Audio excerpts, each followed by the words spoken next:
Hello, my lovely rose garden, and welcome to Roselin Reviews. I'm Avalon Roselin, indie author, dragon enthusiast, and your uncannily powerful dragon rider for the evening.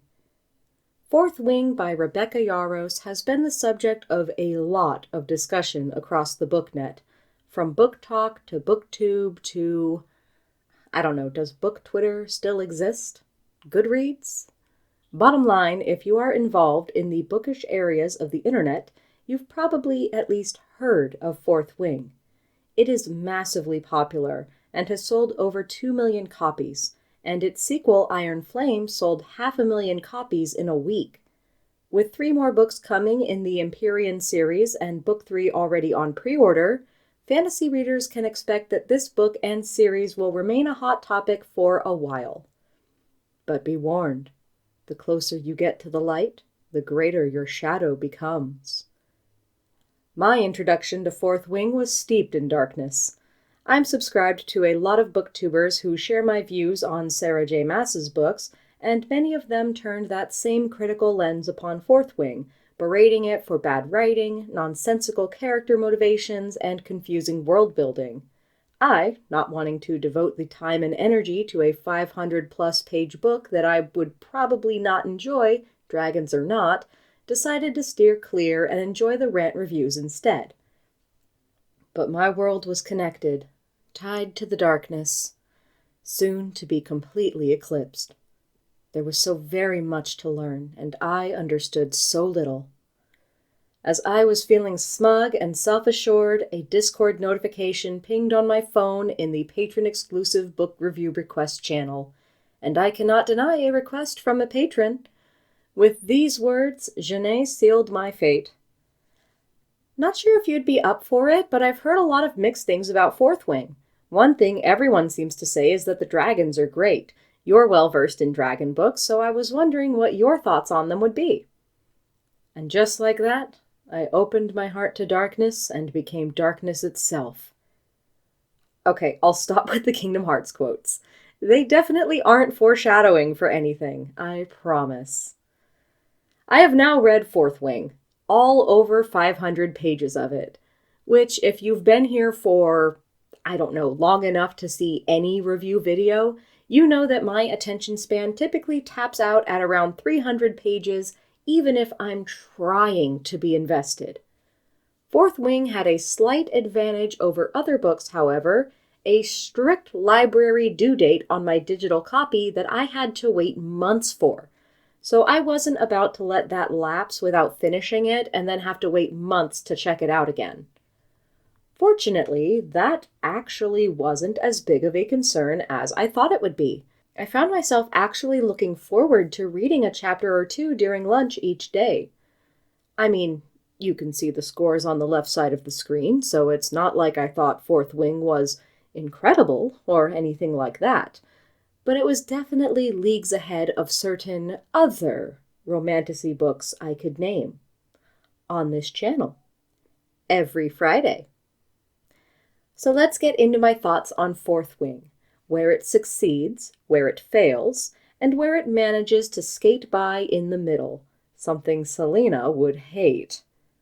Okay, I'll stop with the SJM comparisons, at least for now, because while I do think that the uptick in romantic fantasy and enemies to lovers can on some level thank Maas's works, she is by no means the progenitor of these tropes or their popularity, and I do at least think that Fourth Wing is better than anything I've read by SJM.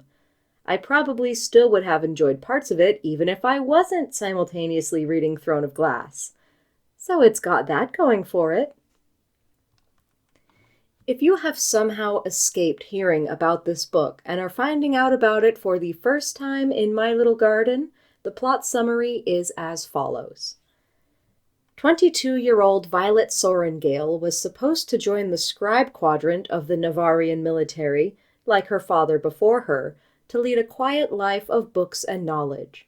However, her mother, General Sorengale, has instead demanded she become a candidate for the Dragon Riders, which is essentially a death sentence given that dragons are a finite resource and there are more rider hopefuls than dragons willing to bond with new riders. never mind the death-defying stunts candidates are required to complete as part of their preparation to even attempt to bond a dragon.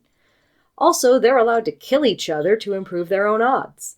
And Violet has a chronic disability, which nearly everyone around her is quick to point out as basically cementing her death once the dragons see that she is weak and fragile.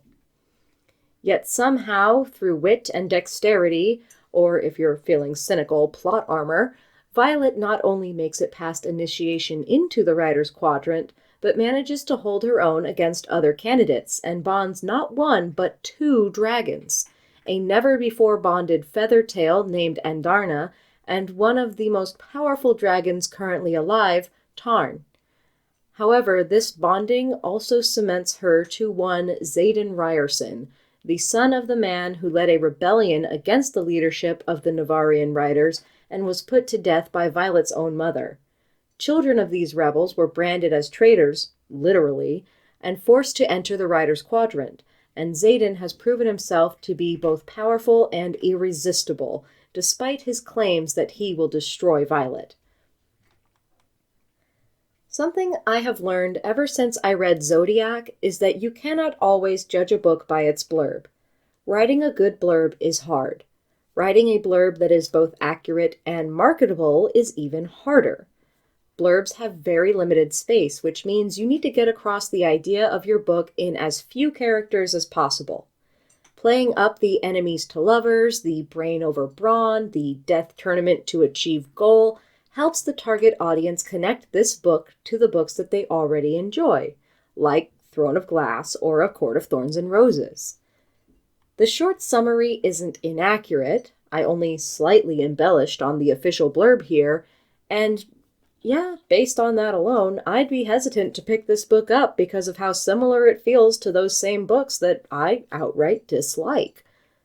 But what wasn't mentioned in the blurb ended up being some of my favorite parts of the book. The genuine care and admiration between Violet and her sister Mira, Violet's far more interesting friends to lovers, to enemies with Dane, the personalities of the dragons themselves and their relationships with Violet, and some of the legitimately fun side characters that exist within the Writer's Quadrant. And yes, the world building, and the way signets work. I am now going to address some of the criticisms I've seen of Fourth Wing from other creators. And with this, I do not intend any disrespect or shade to these other creators. I just don't agree with some of their points and would like to discuss why, and also add on to the points I do agree with.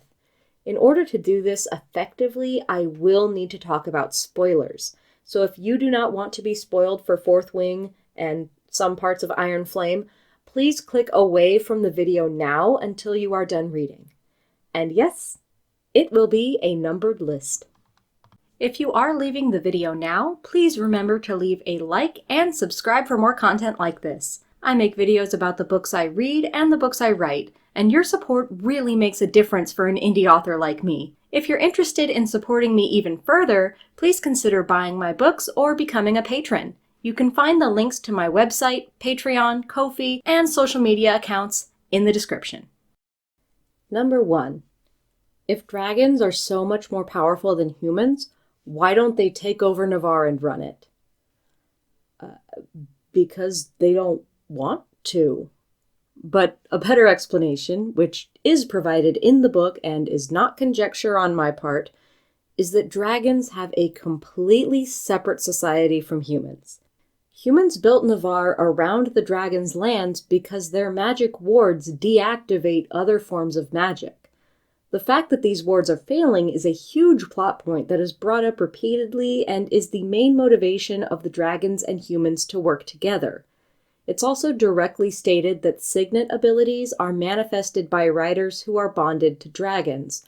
Dragons themselves cannot use these abilities without dire consequences. If dragons want to have access to these powers to help protect their hatching grounds, they need to bond with riders. It's a mutually beneficial relationship that may not be entirely equal in terms of power exchange, but dragons are clearly getting something out of the way things are set up now. Taking over the Kingdom of Navarre themselves would be a lot of effort for essentially no gain, since they already have what they want as an autonomous society. The humans cannot force them to do anything, and have structured their entire highly militaristic society around the needs of the dragons. What else would the dragons possibly do if they were in charge? Also, speaking as someone who is in charge of about 20 small humans daily, that is more than enough trouble and responsibility, never mind being in charge of thousands of full-grown humans who are known to violently rebel if they are unhappy with their rulers. Number 2. The prose is badly written. Okay, my take on this one is definitely influenced by reading Throne of Glass at the same time, because the syntax of Fourth Wing is at least stronger than that book by a notable margin. But that does not mean that Fourth Wing's writing is good. There are some very meme-worthy lines which have been memed, such as, "Flaming hot, scorching hot, gets you into trouble and you like it level hot." Whew, these new Cheetos flavors are really wild. Also, "My whole head tingles," seems to get a lot of laughs out of readers. I barely noticed it when I was reading, probably because it didn't have a period between each word like so many other lines. It's easy reading, the way fast food is easy dinner. There isn't a lot of challenging vocabulary, a lot of it gets repetitive, and it doesn't really ask the reader to think critically or engage with the themes beyond a surface-level reading. It does not take long for the book to spell out pretty plainly that Navarre is in the wrong to some extent, that there is propaganda being fed to the citizens and new recruits, or that Xaden is secretly the good guy who is trustworthy and the Navarrian military are not, which again makes him not very much of an enemy for Violet. Violet herself comes into the book already seeming a little displeased with Navarre and its hyper-militaristic culture, given that she wanted to be a scribe and uses her knowledge of the archives to uncover some inconsistencies with the actual state of the war versus what is revealed during battle brief class. Once Violet realizes that Navarre is probably the baddies, the text pretty much spells it out. Not that it hadn't already been doing that for pretty much the entire time. Or, simply put, there is no moral gray. Characters are either good guys or bad guys, and by the end of the book, everyone is so far on their side of the line in the sand that they can't even see the line anymore. The sentences and writing quirks themselves are also repetitive, and I'm saying that as someone who can be pretty forgiving of some of these idiosyncrasies. For example, the writing each word in a sentence with a period between for emphasis. I don't mind this for occasionally highlighting the tension in a character's voice while speaking and getting the reader to slow down for these exchanges, but Yaros uses it so often, and usually in regards to how hot Violet thinks Xaden is, or how arrogant, or how rude, or how sexy, and so on, that it gets old fast. I would be surprised if I found out that someone hasn't already turned it into a drinking game. Which brings me to the style. I'm not sure how to say this because I do not want it to be taken as a criticism of YA, which Fourth Wing is not. There are so many wonderful young adult titles out there that treat its audience with respect and maturity. Fourth Wing reads like it was written for teenagers, by which I do not mean young adult, but... Okay, so there's a lot of issues surrounding young adult, fantasy, and female authors in general, and a trend that people have noticed of these books including very graphic sex scenes to age up the book to an adult market. And there isn't necessarily anything wrong with that, but what I mean when I say that Fourth Wing reads like it was written for teenagers is that everything that it does to be adult feels like what teenagers do to seem more grown up than they actually are, like swearing a lot or casually mentioning sex at any opportunity, even when it really isn't worth bringing up, to prove that they are totally adults and ready for mature topics. One could definitely see the rationale for members of the Writer's Quadrant to be a little more lackadaisical about their sexual desires. They are young 20-somethings, there's a lot of adrenaline, they're very aware that they could die at any moment, so there's less of a reason to resist desire. But at the same time, and maybe this is just my view as an asexual, I would not feel like having sex in these conditions. Does stress not affect their libido? Does living for at least some of the book in a shared space with other people not deter them? Or the fact that it is reinforced multiple times that they can totally be murdered by their fellow candidates, and it would be very easy to do that during a vulnerable moment like intimacy? I am glad that Yaros includes people of multiple genders and sexualities, although it is often brought up in the context of who's fucking who, but the mention of sex really comes out of nowhere multiple times. Add into that the fact that this is supposed to be a military college with strict curfews, and it seems again forced in to push the book into a higher age bracket for marketing. I'm also adding this here because I don't know where else to put it, but I do feel like it's worth mentioning. References to sex are not the only times that the characters' sexualities or identities are brought up. There is a very minor non-binary character who uses they/them pronouns as well. But that is the exception to the rule, and it does make me feel a little gross that LGBT identity is so contextually tied to the act of sex in this book. I will also admit that I skipped all of the sex scenes between Xaden and Violet. Apparently, whenever they do it, they lose control of their powers and wreck the room they're in, which, again, feels so immature. It's giving Breaking Dawn. Which, as I am writing this, I have been made aware that Yaros was raised Mormon, like a certain other supernatural romance author, so yeah, that checks out, I guess. The way sex and sexuality and sensuality is handled in this book feels juvenile, and like how a teenager would think of these things. Except, no, real teenagers are still capable of having more nuanced thoughts and discussion than what is presented by the actual young adults in this book. This book reads like it is from the perspective of a teenager being played by a 20-something in a low-budget, direct-to-streaming film, which, again, may have something to do with the upbringing of the author, but I'm still going to call it out as immature and lacking any emotional or textual depth. Number 3. The enemies to lovers romance with Xaden Ryerson is badly written. I agree with this 100%, and I would like to make an attempt to explain in detail why this romance did not work for me.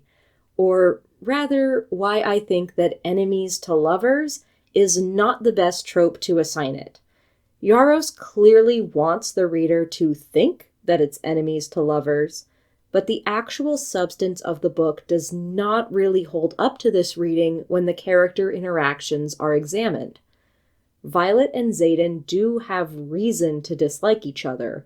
Her mother is the general that killed his father, who led a rebellion against the kingdom they are both in active service to, and Violet's beloved older brother Brennan also died helping put down that same rebellion.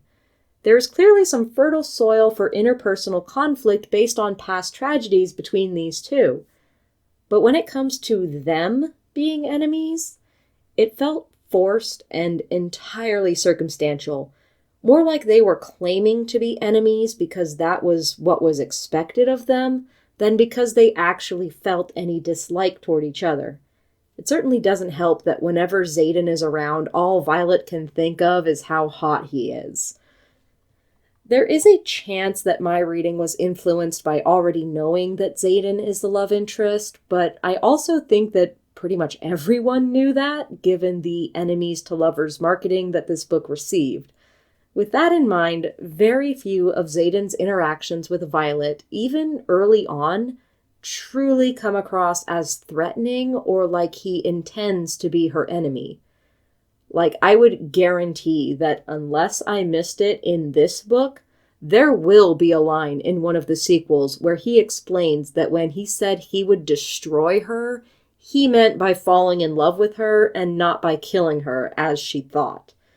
So much of their enemy status comes across as other characters telling Violet she should stay away from Xaden, and not any actual threatening actions or dislike from Xaden himself. If anything, Xaden bends over backwards to prove to Violet that he's trustworthy before she ever even has the opportunity to ask him to. Pair that with the fact that their dragons are mates and anything bad happening to one of them could literally kill the other, and yeah, it's barely rivals to lovers, let alone enemies. I would say that his position as her commanding officer is probably the greatest conflict in their romance, and they have a tendency to bring that up and then sidestep any discussion about what this will realistically mean for a long-term relationship between them and how they will manage it while being active members of the military. Now, don't get me wrong, I love a good battle couple, Asha and Carlisle in Age of Arrogance being a prime example. But I don't like how Xaden, Violet, and other characters will bring up that dating a superior officer is a really bad idea that has a lot of negative implications for both of them, but especially Violet, who already has to fight nepotism accusations based on her mother's status. And then they kind of shrug and move on without any genuine attempts to keep their relationship secret. None of the other ranking military members around them seem to care anyway. Maybe Violet's mom would be against it, but that would also require General Sorengale to pay attention to her for more than 5 seconds at a time. Contrast this with Dane, and it falls apart even more. Xaden is an okay love interest for a book like this. He does an okay job of being an interesting enough character in his own right. But as an enemies to lovers contrast for Violet, yeah, no. I much prefer the roller coaster of an arc that Dane's relationship with Violet goes through. Number 4. It's predictable. This criticism is really neither here nor there for me. If you've read enough books, especially in this specific subgenre, then yes, you're going to recognize patterns. The rebellion actually being the good guys, or Brennan actually being alive, are not huge plot twists that you could never see coming if you are familiar with the tropes and conventions of romantasy. That doesn't mean that Fourth Wing handles them particularly poorly. I was even mildly surprised that Brennan showed up before shrugging and going, yeah, that tracks. It makes Xaden even less of an enemy to Violet in hindsight, because now his dad isn't responsible for her brother's death. Fourth Wing is nothing original or groundbreaking in its use of these tropes and plot structures, for good or bad. It doesn't elevate them, and it isn't so bad it's funny. It just is. If you like this kind of story, then you'll like Fourth Wing equally as much as you like those, and if you don't, then you'll dislike it as much as you dislike the others. I don't see the point of bashing a book for being what it was expected to be. Number 5. Fast Lit. For this section, I will be borrowing from Maya Reviews' review, Fourth Wing, the epitome of lazy writing, because she understands more about the fast lit trend and the publishing imprint that produced Fourth Wing. It is linked in the description if you would like to read the full post. The post was amended a few times since its original publication, so I'm going to make allowances for that where I can, while still using the pieces of the review that resonated with my own thoughts. The Empyrean series is published by Red Tower, an imprint of Entangled Publishing that focuses on new adult books. Entangled Publishing describing Red Tower as, quote, our new adult fantasy and sci-fi romance hardcover imprint that has sweeping, cinematic, immersive stories focused on feminist and empowered voices. With high word counts and varying heat levels, each book will bring you to a whole new world." End quote. A glance at their catalog shows their marketing gimmick, taking young adult comp titles and making them new adult. Firefly meets The Breakfast Club. Once Upon a Time meets The Office. A Darker Shade of Magic meets Six of Crows. 50 Shades of Grey meets Serpent and the Wings of Night. If Fourth Wing hadn't gained enough attention on its own, I imagine that it would read as His Majesty's Dragon meets Throne of Glass. Maya Reviews goes into further detail about the shoddy workmanship of Red Tower's releases. Quote, "Upside-down maps, upside-down text, missing pages, missing chapters, torn and beaten down corners, patchy sprayed edges, thin paper, and many, many more mistakes were present on many of the pre-orders. Screw quality, shit it out, make money. It's so awful that Red Tower allowed the books to be shipped in such a sorry state. They clearly do not care." And listen, I'm not against comp titles. Marketing is hard. But I certainly wouldn't describe this kind of trend following as focused on feminist and empowered voices. Also, high word counts doesn't mean anything. Some of the most impactful books in the English literary canon are actually very short. I am against a growing culture of tight deadlines to produce large books that clearly lead to production errors and a lack of thoughtful editing choices in the finished product, and putting more effort into marketing these books to take advantage of a trend than the actual writing or editing. If books were still considered cheap entertainment like they were back when a paperback book was $6, and the most expensive books I purchased were $10 manga volumes, maybe this wouldn't be as egregious as it is to me now. But these books can cost $20, $25, sometimes even $30, and many publishers rely on highly marketed pre-order campaigns to push the idea that the reader has to get the book as soon as possible so they don't miss out and don't get spoiled for the crazy twists. So a lot of people don't see the physical quality of the book before spending their money on it.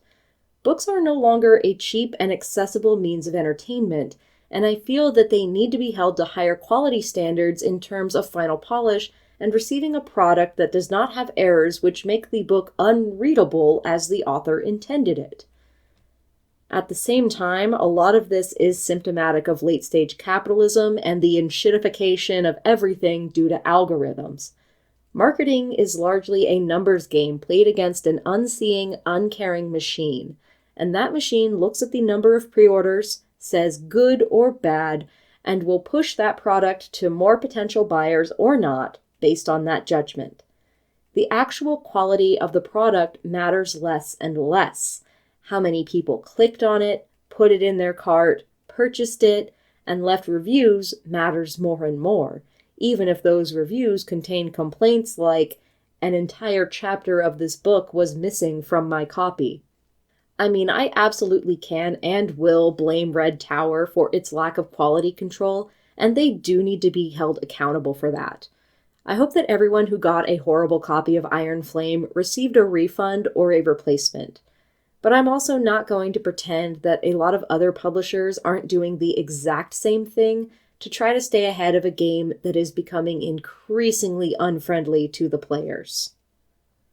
Number 6. Misuse of Scottish Gaelic. Given how much hibernophobia and albaphobia permeate new adult fantasy/romantasy, I'm more surprised to see people actually talking about this than I am to see it in the books. I'm not a Gaelic speaker. While I do have some Scottish ancestry, I more closely identify with my Irish heritage and have made some attempts to learn the Irish Gaelic, but I am still a born and raised American at the end of the day, so I don't really feel comfortable commenting on whether Yaros's use of Scottish Gaelic in these books was appropriate or not, but rather focus on her discussion of the words outside of the books. In Fourth Wing, all of the dragons' names are words in Gaelic. In an interview, Yaros confused the two languages and referred to it as Gaelic, While some people do refer to Scottish Gaelic and Irish Gaelic for simplicity's sake, the Scottish language is called Gaelic and the Irish language is called Galga. She then went on in that same interview to mispronounce the Gaelic words she used in the book, which one could understand not quite getting the pronunciation right on a few. Gaelic can be hard for an American English speaker to pronounce, as I have no doubt demonstrated within this very video. But she did not even attempt to follow the language rules of Gaelic when saying the words out loud. It does come off as disrespectful and uncaring, especially given the long history of systematic erasure by English speakers. Since being called out on this, she has said that she's aware of her mispronunciation and is going to hire a Gaelic tutor, but the audiobooks with the mispronunciations already exist, and people are going to keep pronouncing these words the wrong way regardless. It's nice to see she's trying to fix that mistake, but again, this is something that should have been caught by the editor or whoever was in charge of the audiobook, if nothing else. Number 7. Violet exposition dumping is lazy writing. Violet has a character quirk where, in order to calm down, she will start reciting history. This is stated in the book to be because it reminds her of the archives and spending time with her dad, since she was going to be a scribe like him, and it helps ground her during tense moments. It's only done a few times, and other characters do comment on it being kinda weird. I don't think that it's a groundbreaking way to interject exposition into the story, but I have definitely seen worse ways to do it, and it does add something to Violet's character. I get the criticism, but I didn't really care or think that this was bad, just kinda there. Number 8. The rebel kids being forced to join the Writers' Quadrant is stupid. I am of mixed opinions on this one. I think that, on the face of it, it does sound stupid. I certainly agreed when I heard this criticism without the context of reading the book. Having now read Fourth Wing, there are reasons given for this. It's seen as a punishment because of the Writers' Quadrant being so brutal and having such a high mortality rate. The thoughts and feelings of the dragons themselves have to be taken into consideration, and it's revealed that Xaden made some kind of a deal to accept responsibility of making sure the other rebel kids stay loyal to Navarre and will accept their punishment should any of them be found guilty of treason. It's also somewhat implied that a lot of these rebels were nobility, so having their land suddenly vacant might cause Navarre more problems in the long run than keeping the heirs alive, though the political implications are left largely untouched, which is disappointing. I do think that this needed to be better explained within the text and should have been one of the major focuses of the characters, especially Xaden, Liam, and the other branded riders that Violet interacts with. She gets some shit from them for who her mom is, but there could have been a much more detailed discussion about why they're there, or even some more information provided in one of Violet's self-soothing info dumps. As is, it's a somewhat confusing addition, and while I don't agree that it's entirely stupid, it definitely needed more context to come across as anything other than short-sighted and contrived. So, there were the most common criticisms I've seen of this book/series and my responses. But I am by no means done with my thoughts on Fourth Wing. Although I prefer many of the secondary characters to Violet, I don't think that Fourth Wing has a case of wrong protagonistitis. The way that Violet interacts with the other characters is a large part of what allows their personalities to be shown to the reader, and while they may not be multidimensional themselves, I do appreciate that the relationships Violet has are varied. She has a close sisterly bond with Mira. She makes friends with her squad. She has a bully who has his own little circle of friends that follow him around. There's Xaden and the dragons. And then, by far the most dynamic relationship, her friendship with Dane. Dane's father is her mother's secretary, which makes Violet and Dane childhood friends and crushes. Violet has had a crush on Dane for a long time, and it isn't super clear when Dane started reciprocating, but he clearly likes her back. though due to his lawful good alignment, he is actually more mindful of things like being her squad leader and how that would affect the way they are seen by the rest of the military academy they are attending. However, Dane's concerns for Violet's safety and well-being go too far. He undercuts her achievements by urging her to leave the Riders' Quadrant at every opportunity, even when he knows damn well that it would be impossible to hide something like that from her mom, who is the general. Dane's argument is that it would be better for her to try to get into the Scribe Quadrant and hope that it gets overlooked long enough to not be worth sending her back, punishment be damned, and he might be correct in that, but I look at how the whole military functions and think they would have absolutely no problem executing Violet for insubordination if she defied a direct order from a general.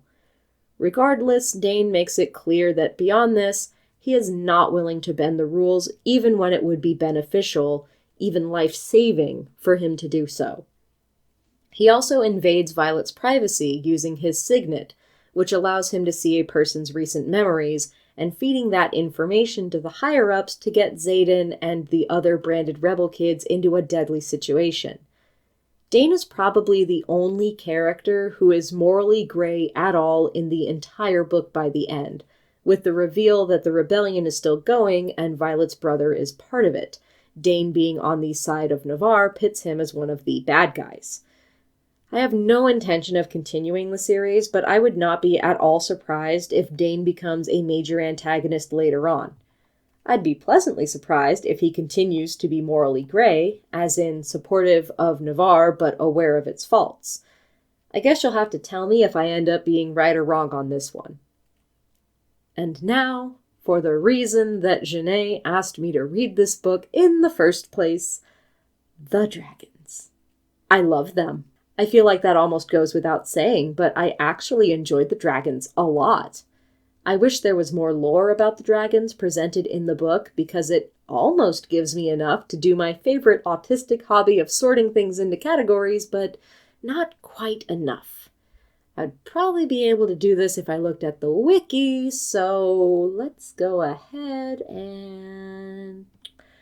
Okay, dragons in the Empyrean series are sorted by color, called dens, and tail type. The colors are black, blue, green, red, orange, and brown, and, spoiler for Iron Flame, there's apparently an unknown 7th den that I'm going to guess now is either a metallic color like gold or silver, or purple, like violet. Their tail types are club tail, dagger tail, scorpion tail, morning star tail, and sword tail. The tail type determines what kind of weapon the dragon's tail ends with. So Violet's dragon Tarn is a black morning star tail, so he is black in color and his tail ends with a spiked club that combines the qualities of a club tail and dagger tail. Skyle is a blue dagger tail, so she has blue scales and spikes on her tail. Sword tails, dagger tails, and scorpion tails seem to be the most common based on the list of dragons available on the wiki. So yay, now I can sort things.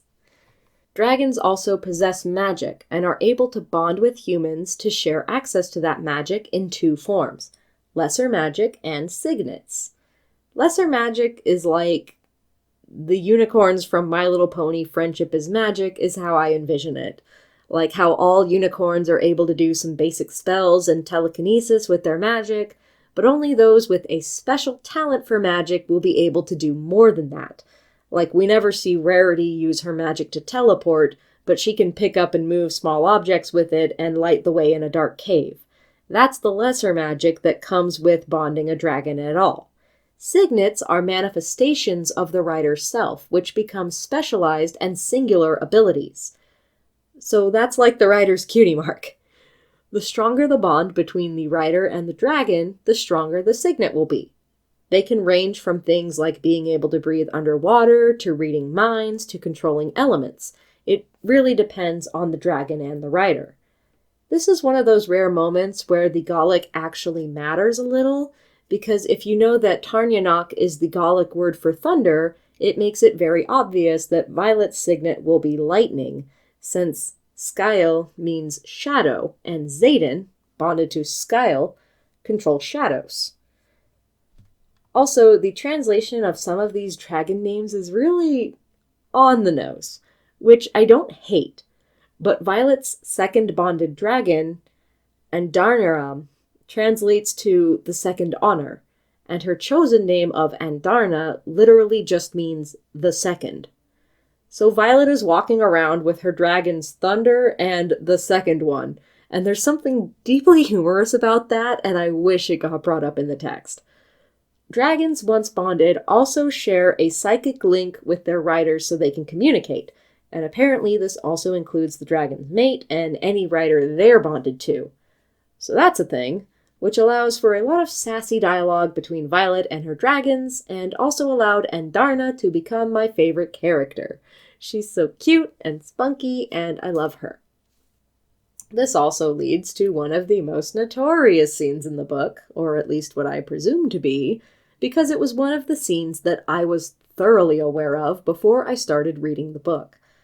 So, Tarn and Skyle are mates. They have sex.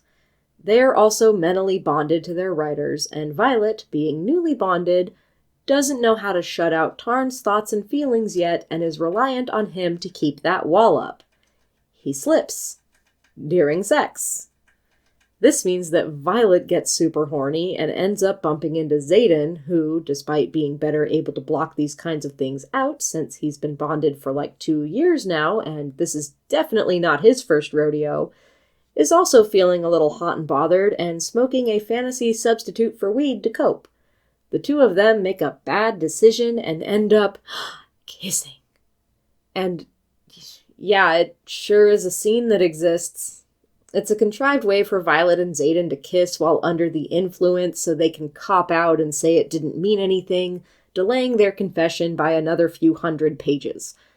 I don't think it's as bad as the Colin scene in A Court of Thorns and Roses, because unlike Farah, Violet really had no idea that this was something that would happen. Maybe she had heard about it conceptually, but she certainly didn't think she was going to be subjected to it so soon after bonding with Tarn, and I imagine, and this is a headcanon, that Tarn probably forgot to shield his thoughts and feelings because the bond was so new.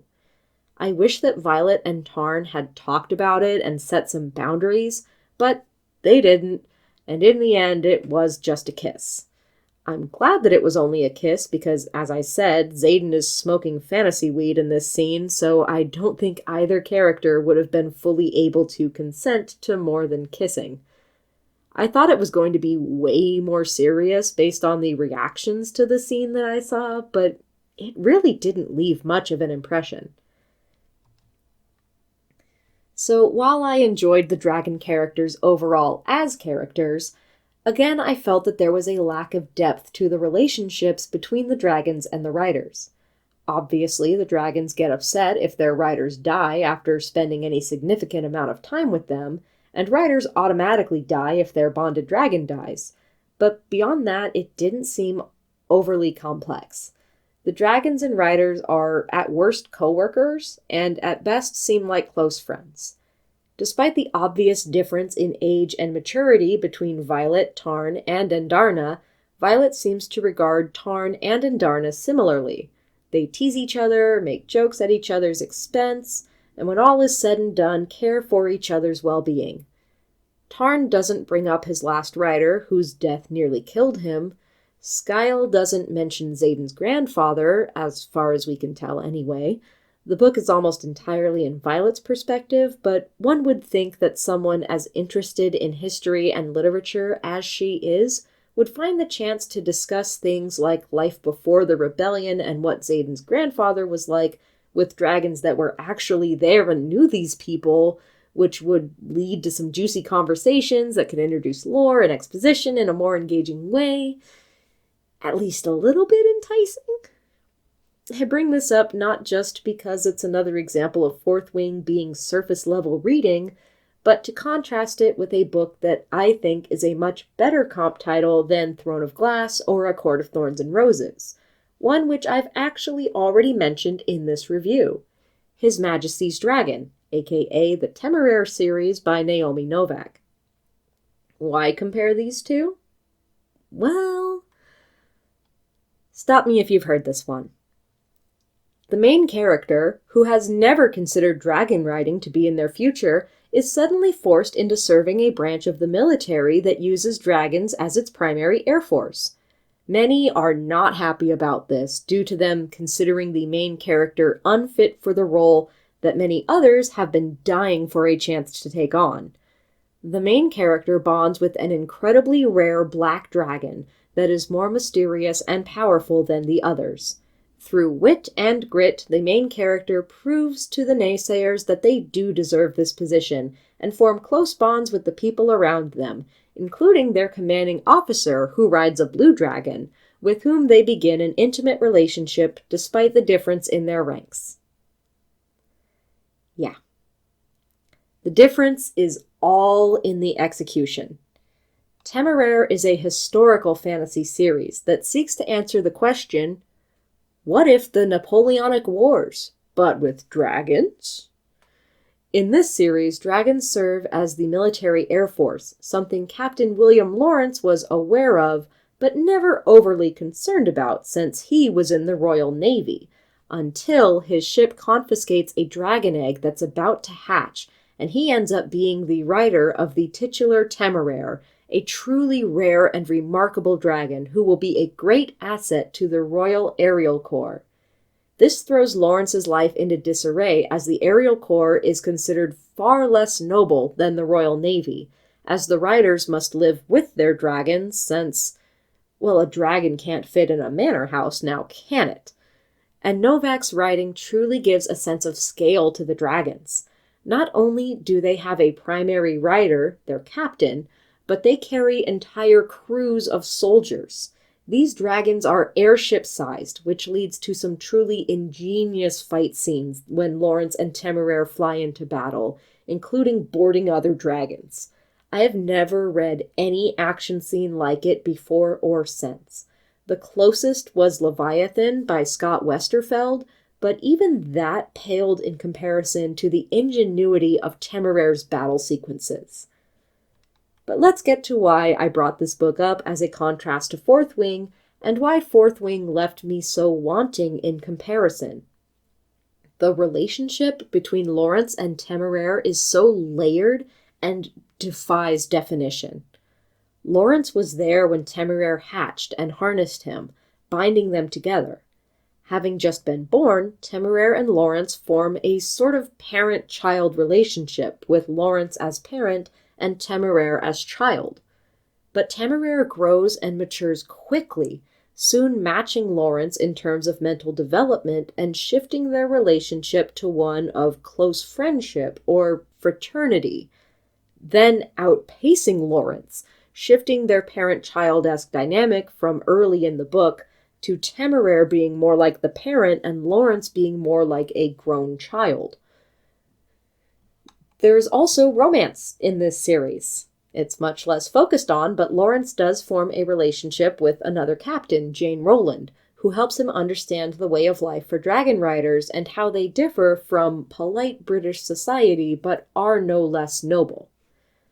Multiple times while reading Fourth Wing, I wished I was rereading His Majesty's Dragon. It takes the idea of a dragon-based military branch and the complications of suddenly becoming a dragon rider despite different life plans, and actually treats it with the maturity that adults in a military setting would have.